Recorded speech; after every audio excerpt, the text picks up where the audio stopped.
I want to talk about Malcolm X and Che Guevara, and not the watered down versions we see on t shirts and posters, but what they were actually saying and why it matters right now.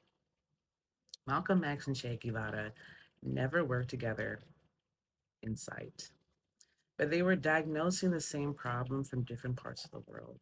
And that problem was imperialism, systems of power that extract, control, dominate, and dehumanize people for profit and political control. Malcolm X wasn't just talking about race in a surface level way. He believed Black people in the United States were an internal colony, meaning that we are over policed, we're under resourced, we're economically exploited, and denied real self determination. That's why he stopped calling it a civil rights issue and started calling it a human rights issue. Because civil rights keeps the conversation inside the US. Human rights puts the US on trial in the world. And so when we're looking at Che Guevara, he was making a similar argument, but on a global scale. Che Guevara, he really believed in powerful countries, especially the United States, using military force, economic pressure, and trade to dominate poorer countries. He warned that imperialism doesn't steal just resources, it's also deforming human beings. That's where his idea of the new man, el hombre nuevo, comes in.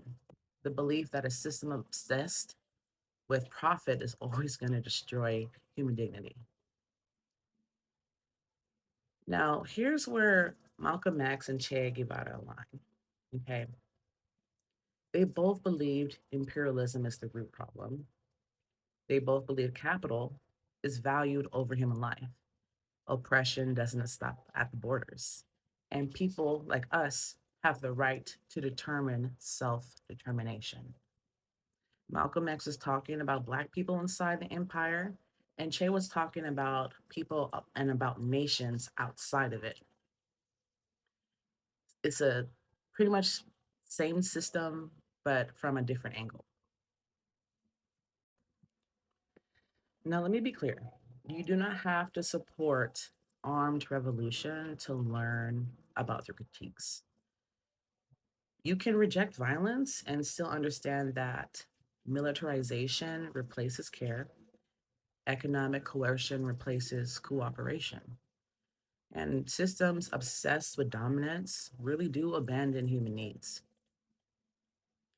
But if we're learning from history, this does not mean we're endorsing every tactic. But let's try to fast forward now. What we're watching right now, guys, right? We're watching increased militarization, economic pressure used as policy, cuts to social support, and expansion of surveillance and control. Malcolm X warned us that a country that oppresses others will eventually oppress its own people. And that is happening right now with the current administration and ICE. Che warned us that imperial systems will collapse inward once human dignity is no longer the priority. That's not just an ideology, that is a pattern recognition that we are seeing in present day right now. This is happening in our everyday lives. It's showing up in who gets healthcare, who gets criminalized, which families get separated, which communities are over policed, and ultimately whose lives are being treated as disposable. People are getting murdered right in front of us by ICE. This is why these conversations matter beyond just talking about this in a history classroom. Malcolm X and Che Guevara weren't prophets, they were analysts. And if we're uncomfortable with what they said, it's probably because We're living in consequences that they warned us about. You don't have to agree with them, but you do need to understand them.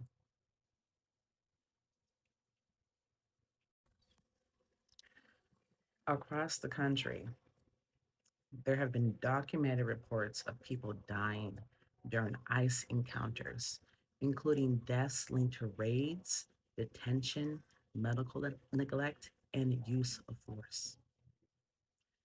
I want to be clear that I'm not speculating. I'm talking about patterns that have been publicly reported and investigated by journalists, advocates, and human rights organizations. As I mentioned previously, Malcolm X warned us about this when a nation decides certain groups are outside of protection of humanity, violence becomes easier to justify. Che Guevara also warned that imperialism relies on force, fear, and disposability to maintain control. So ICE sits directly at the intersection of both of these critiques because look at how they are operating. People are reduced to legal status instead of humanity. There's enforcement that's prioritized over care.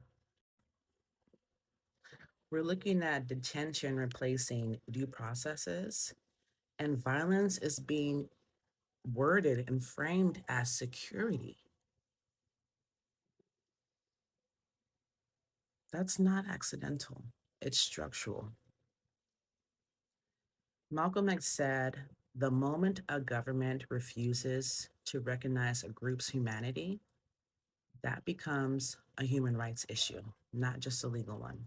And it also applies here.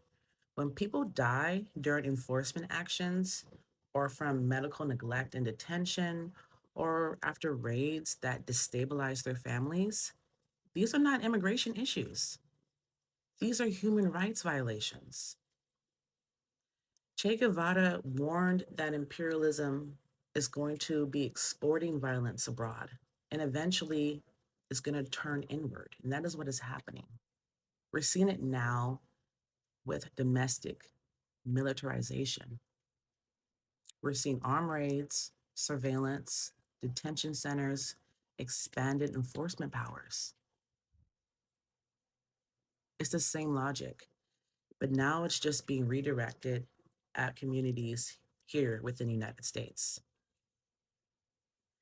inside our borders. So this is not just about individual agents, it's about the systems, it's about policy, it's about power. So critiquing state violence is not anti law, it's pro humanity.